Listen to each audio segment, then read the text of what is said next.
My name is Ryan. And I'm Kiara, and we're students with the Redfish School of Change. Redfish is a traveling field course that works bridging island communities with students looking to become change makers. This summer, we've spent 6 weeks traveling the Salish Sea, kayaking, biking, and hiking the Gulf and San Juan Islands. While there, we've spent time talking to community members, gathering their stories, and collecting knowledge for future action. First, let's take a look at our time at the Whale Museum on Orcas Island, with Cindy Hansen, the museum's curator, as she explains the reason it was renamed the Salish Sea. So Salish basically encompasses the native people in the area. So in both the United States and Canada, there are lots of different tribes that are collectively called the Coast Salish. It's basically a language group.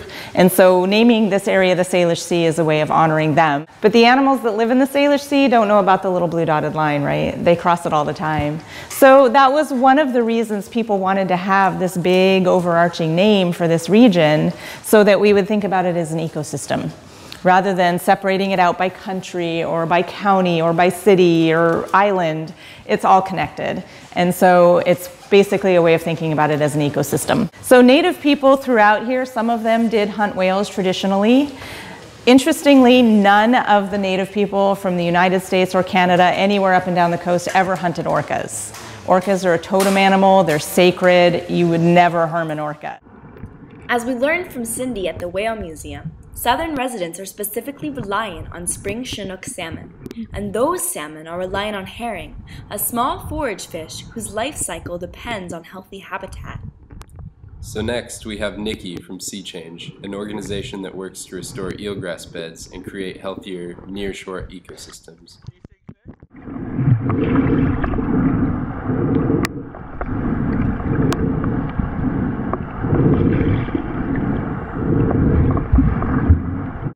We all had scuba gear on now.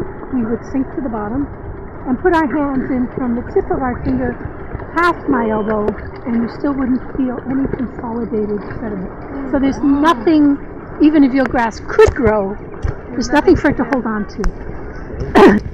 We start one step at a time, right? So what we do is we look at that beach. Now that beach affords us a great educational opportunity. Why do you think that? The first thing you told me is, what did you see? Erosion. Okay, so what's happening with property owners? Oh, property owners on the shore. Yeah, exactly. So they take care, they get rid of the riparian cover that feeds the salmon, but they also build these walls. Right? So shoreline property owners love to build walls because of erosion and sea level rise. So if we put sediment, clean sediment down, from the shallow subtidal up according to a grade, this is a really low energy, low wave energy site. We don't get big storms here. Right. That's why it was considered a really safe haven for the First Nations in the wintertime. So we can suggest this for a low wave energy terrain. Clean sediment, so in a way we're capping all that alkaline waste material, providing substrate for clams and oysters and barnacles to and fucus. Build it so that when sea level rise happens, it's playing with the sediment. It's not playing with that. So if you can show a pilot project where this would work in low wave energy areas, they would stop building their walls.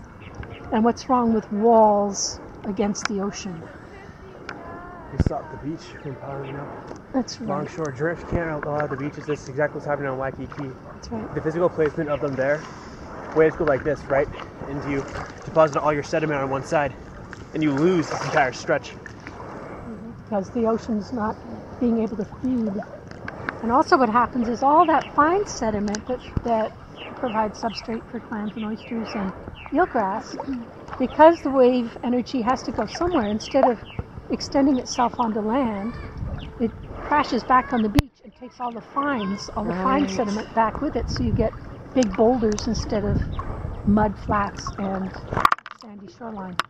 So if I can teach even a dozen property owners that there are other solutions to sea level rise and higher wave energy that we're getting from storms, to do it differently, I think we will have a successful project.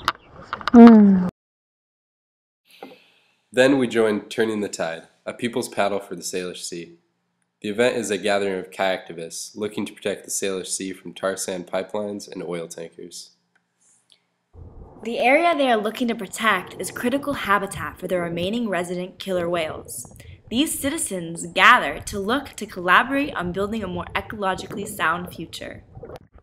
While we were at the People's Paddle, we met the folks from Raincoast, a science-based conservation organization, who gave us an even deeper look at the current issues orcas are facing.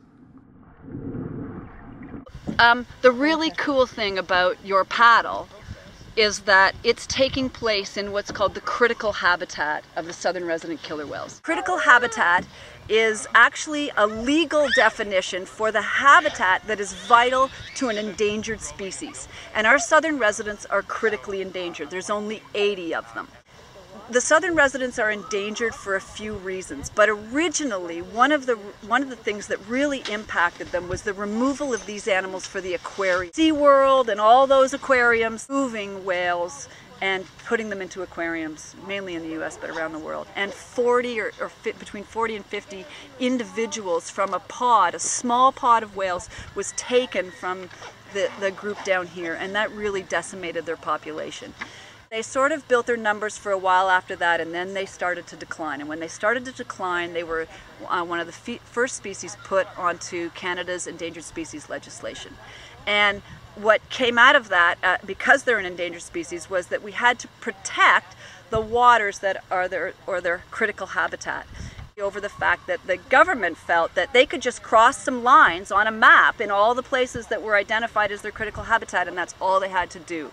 But the court case was about the fact that no, actually critical habitat means the conditions that support life of that species. And in the case of a killer whale, that's the food they eat, and that's the quality of the food they eat, the amount of food they eat, and their ability to catch that food.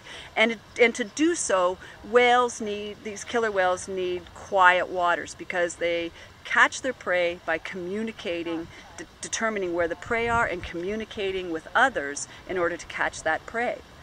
And so the court case established that the federal government couldn't just scratch a bunch of lines on a map. It had to actually protect all those features of that habitat.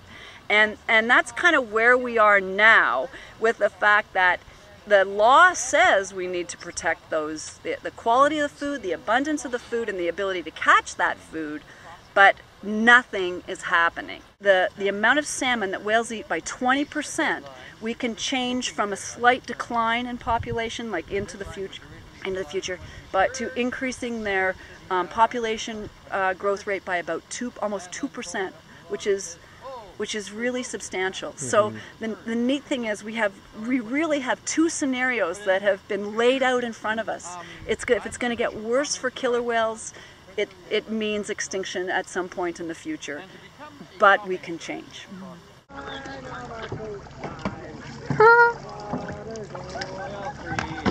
Hi. Hello.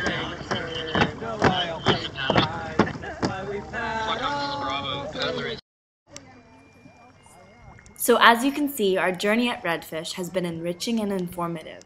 As I see it, moving forwards, we need to unite our region in creating a marine environment that is hospitable for orcas, one that can sustain healthy and abundant Chinook runs, as well as leave the waters free of excess noise pollution so orcas can properly hunt.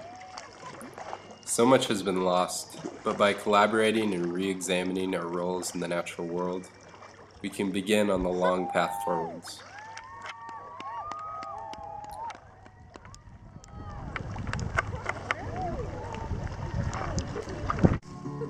Sweet, sweeter wind, watch me on my I don't wanna feel a thing while you're beating on my mind. Get to it.